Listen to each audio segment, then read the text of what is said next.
Thank you, everybody, for coming to the Aaron Torres Podcast YouTube page. I do have one quick favor before we get to the video that you came here for, and that is very simply this.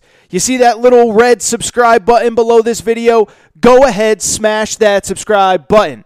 It really does help me. It really does help this channel grow and my audience grow. So go ahead and hit that red subscribe button. And now, here is the video that you came here for. All right, everybody, I'm back. Good to be back.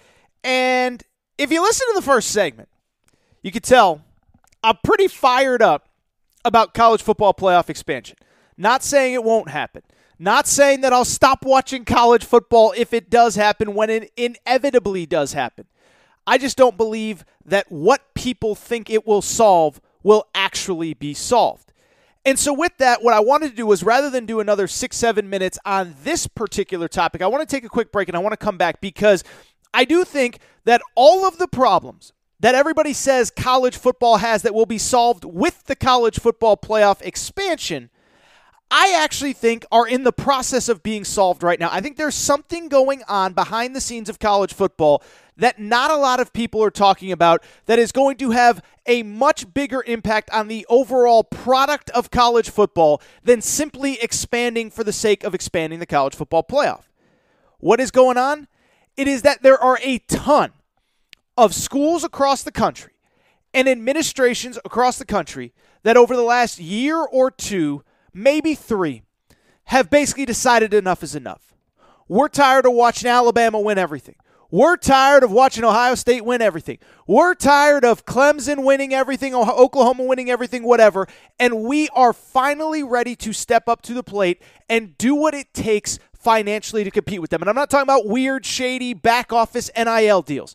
I'm talking about coaching salaries, coordinator salaries, resources, facilities. And I believe that is what is going to help bring more parity to college football, help create new programs that are capable of competing with the Alabamas, Ohio States, Clemsons, whoever. I think this is a great thing that has gone on in college football, and I think not enough people are talking about it. Instead of whining about expansion, I think we should be appreciating what is kind of quietly going on behind the scenes in college football. And as a little bit of a backstory, I think everybody knows, right? But listen, college football has always been a sport of have and have-nots. By the way, pretty much every sport except for the NFL is have and have-nots, right? The New York Yankees always have advantages that the Milwaukee Brewers will never have. Hate to say it, but it's the truth. Even in the NFL, the Dallas Cowboys, it hasn't worked out, but they have advantages that the Minnesota Vikings have, that Minnesota Vikings don't have. The Pittsburgh Steelers have advantages that, whoever, the Carolina Panthers don't have. Heck, the Los Angeles Rams, even in year 2 in Los Angeles, have advantages that the St. Louis Rams did not. Sorry, don't think Odell Beckham is coming to play for the Rams if they're in St. Louis. And so I bring it up. College football is a sport of have and have-nots. But I think once the college football playoff era hit, what I do believe is that there were 2 or 3 programs that quietly but efficiently basically kind of separated themselves in terms of how they were operating, how they were doing things, and how they were handling things behind the scenes. Obviously, one was Alabama. Success begets success, and when Nick Saban started winning championships, essentially anything that Nick Saban wanted, Nick Saban got. And so it got to a point about 3, 4, 5 years ago where all of a sudden you look up, they've got every resource, every facility, every whatever. Now they have this huge group of analysts where you have guys like Steve Sarkisian, Lane Kiffin, Mike Locksley, whoever, basically deciding rather than coaching in the NFL, rather than coaching as a coordinator in college, rather than sitting out and doing TV, I'm going to go to Alabama, work under Nick Saban, and then revive my career that way. Ohio State, it was kind of the same. Urban Meyer, there's a very famous story, I remember reading it about 3-4 years ago, of when he got to Ohio State. First of all, everybody kind of knows he brought that SEC infrastructure, and that's what helped him build kind of a national championship caliber contender in the Big Ten. He was just doing things that nobody else was doing. But I remember a story about 3-4 years ago in which it was, I forget when, but Urban Meyer was still the head coach at Ohio State. And it was a story about how he was interviewing somebody to run either social media or the graphics department or whatever. And the guy or girl is giving him this huge pitch, and he's got a PowerPoint and this and that and the other thing. And Urban Meyer just kind of cuts him off. And he says, tell me how this is going to make us the best in college football in this specific category, and tell us how this is going to help us win national championships. Because that's all I care about. I don't care what it costs. I don't care how much we have to pay. If it is going to help us win national championships, if it's going to help us separate from the pack, then go ahead and sign me up. I don't care what the cost is. By the way, Kirby Smart, very similar story at Georgia. He comes in and he's got this blueprint of, this is how we did this at Bama, this is how we did that. I need this much money for this much money for that. The AD basically just sat there and said, look, I don't mind spending the money, just show me how it's going to help win national championships. And so that's why you've seen over the last 3, 4, 5 years, there's really 4 or 5 programs that are willing to financially do things that others aren't willing to do. Alabama's one. Ohio State is one. Georgia has become one in recent years. Clemson is one, the way that they pay their coordinators and staff to make sure that they have stability. I think Oklahoma's one, to their credit, been a very stable program over the last decade or so.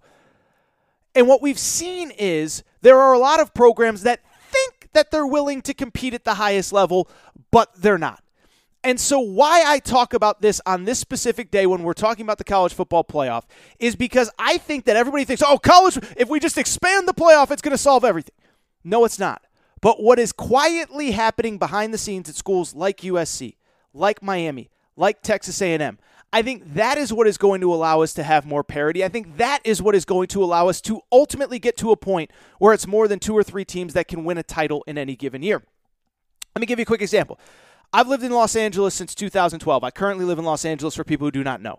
2012 is ironic because it was the year, if you remember, USC was coming off probation. They go 10-2. They win the Pac-12 South, but they're not eligible for postseason. They bring back everybody the following year, Matt Barkley, Marquise Lee, Robert Woods, and I was living in Los Angeles at the time. That was the first year that I moved to Los Angeles, was the fall of 2012, and USC actually opened the season number 1 in the country. USC falls apart, Lane Kiffin gets fired, Steve Sarkisian comes in, Steve Sarkisian wins 9 games in year 1. And I remember being at Pac-12 Media Day the year after Steve Sarkisian's first year where they go 9-4 overall. And I remember one reporter, I actually know which reporter it was, I'm not going to name him, I'm not going to put him on blast, but he goes to Steve Sarkisian, he goes, Coach Sark, does this feel like the USC of the old days with Reggie Bush and Matt Leinart? And Sark looked at him like, no, it's not at all. But that has always been the mindset at USC of like, we're the snap of a finger away from being the Pete Carroll USC of the early 2000s, and that's simply not the case. And even to go back to the Pete Carroll days, it was kind of well known in college football circles that they weren't spending the way that SEC schools were spending. They weren't spending the way that big-time Big Ten schools were spending. And if anything, it was kind of like a badge of honor. It was like, we got crappy facilities, but we're US freaking C and we're going to rock and roll. Well, that doesn't work in 2021, 2022, 2020, 2023, this era of college football. And so while everybody's talking about expanding college football playoff, you know what's actually going to get people on the West Coast interested in college football? Having a really awesome team that can compete at the highest level.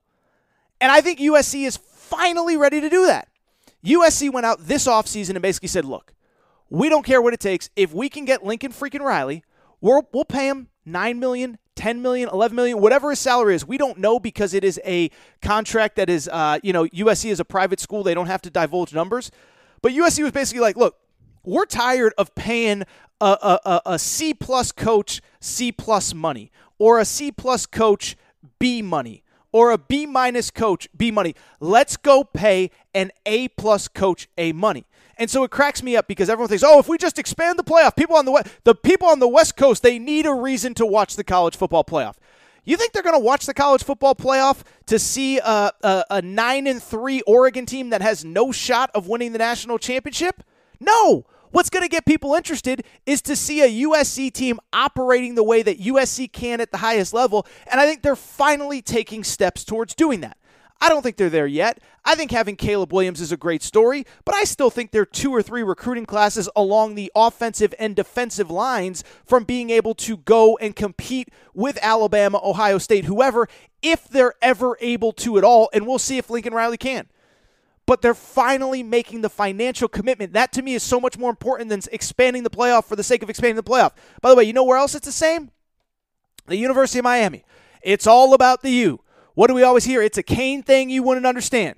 Well, what I do understand is you guys stink, and you guys weren't willing to commit financially the way that everybody else was. And by the way, Miami's a weird deal. Miami is a small private school in Miami, in obviously a major city. I don't think people realize they only have like 9,000 undergrads. And so like part of it was financially, they simply couldn't do that. And it was funny because even if you went back and you kind of read some reports from from the time that they went ahead and were thinking about getting rid of Manny Diaz, like even Bruce Feldman, who's a Miami alum, was like, look, I don't think they're going to get rid of Manny Diaz. This was probably in September, October, because that's not how Miami operates. They don't have the financial wherewithal to just do that, and Miami was another one. I know a bunch of former Miami players, and they took pride in having the grimiest, lousiest facilities. We're going to use, weights that look like they came straight from wherever, a high school weight facility, and we're still going to outlift you. We're still going to beat your brains in on the field. We're still going to do whatever, and that was the Miami pride. Well, guess what? It's 2022. And Clemson has probably a $200 million facility, probably a $50 million weight room. You can't do that anymore. And so for college football, for the sake of the health of college football, it's much better to have Miami do what they did, this past offseason of basically saying, look, enough. Kirk Herbstreit called us out on national TV. We're not dealing with this crap anymore. Who's the best coach that we can get? What do we have to pay him? What do we have to pay the last guy to get out of here? Let's make moves and make it happen. What do? Mario Cristobal, 10-year, $80 million deal. Like, that is absurd. For the University of Miami, a 10-year, $80 million deal, that doesn't get done at Miami, only it got done this offseason. It's been the same the last 2-3 years at Texas A&M. They got tired of finishing 4th, 5th in the SEC West. So what'd they do? $500 million expansion on Kyle Field, $100 million or 75 or whatever it was for Jimbo Fisher. They paid Mike Elko, whatever. Forget what you think you know about the recruiting class. This has been a 2 or 3 year build, and now we'll see if they're finally ready to do it, ready to compete at the highest level. But they look pretty good. Before NIL, before all the rumors about their recruiting class, guess what? They beat Alabama this year. Now it becomes, can they beat them consistently? Can they be a consistent threat to Alabama in the SEC West? I don't know if they can, but they're investing in such a way that it shows that they're willing to do it. By the way, it's not just these schools.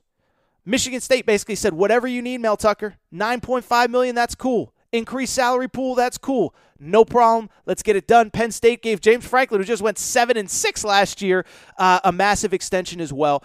And so I bring it up because, again, I think that everybody has this notion that if we just expand the playoff, it's going to create so much more interest across the country. No, it's not.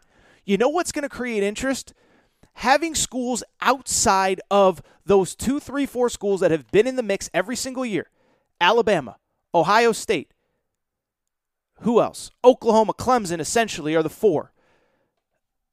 Having schools outside of that group be in the mix to make playoffs and potentially win a national championship. How great was the Michigan story last year? And I know Harbaugh, I think he's kind of screwed up, and publicly he hasn't handled himself the last few weeks very well. But the Michigan story itself was absolutely awesome over the last couple months. Michigan can't get over the hump, can't beat, then they do it. Then they win the Big Ten. Then they go to the college football playoff. They don't beat Georgia, but it was still a great story. Now, instead of Michigan, let's get Penn State next year. And instead of Cincinnati, maybe we get USC operating well. And maybe instead of Clemson making it 5 years in a row, Miami makes them 2 of them, and we feel a lot differently. And so this is it for college football. I'm kind of done talking. We've done like 45 minutes on the college football playoff. But to me, I think this is the bigger story that nobody's talking about, and it's for 2 reasons. The way you get people interested is by having teams that are good enough to win it all, okay? Whatever. I'm trying to think. Charlotte isn't more interested in watching the NBA playoffs if we expand the playoffs if the Charlotte Hornets still stink. They want a team that's good enough to win. And I think it's the same thing in college football. And then I think it just helps with recruiting too. I think the fact that Lincoln Riley is now at USC and every coach in the Ohio State, Alabama, Clemson coaches can't just go in and poach the best players out of Southern California. Now that Mario Cristobal is at Miami, you can't just go poach the best players out of Miami anymore. I think this, to me, is much more important for the health of college football than simply expanding the playoff.